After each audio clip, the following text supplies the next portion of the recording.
За сайн байцгаана уу? За өнөөдрийнхөө ижилслээр хэдүүлээ Кухинская потребы буюу галтгооны хэрэгсэл гэдэг сэдвээр хичээлээр үргэлжлүүлцгээе. Нүүш буюу хутга.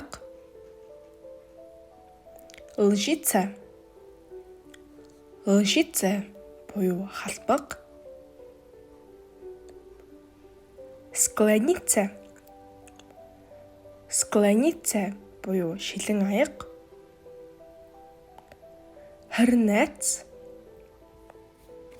Хрнэц буюу тоо.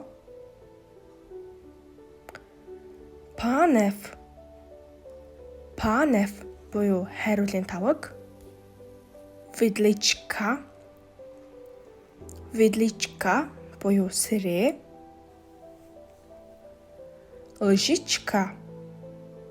Лжичка буюу жижиг халбаг. Хрнэк буюу цайны аяга.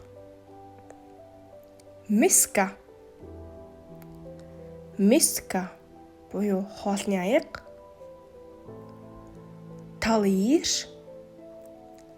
Талир буюу таваг. Кэдэйси положил нүүш буюу чи хутгаа хаан тавьсан бэ? Продай ми великий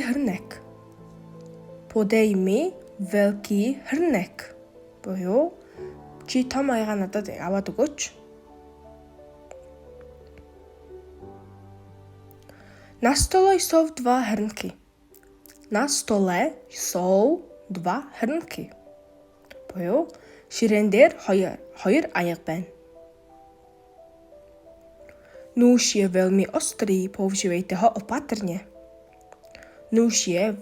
острый поуживайте ho opatrnie буюу хутга бол маш хурц эртээ боломжтой хэрэглээрэй.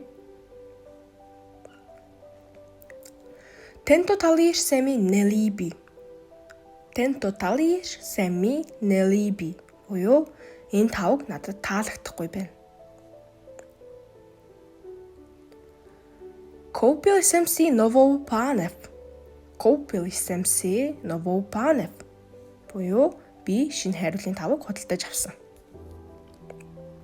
Өнөөдрийн бичлэгтэй маань хамт тасанд баярлалаа. Дараагийн бичлэгээр уулзцгаая. Түр чао.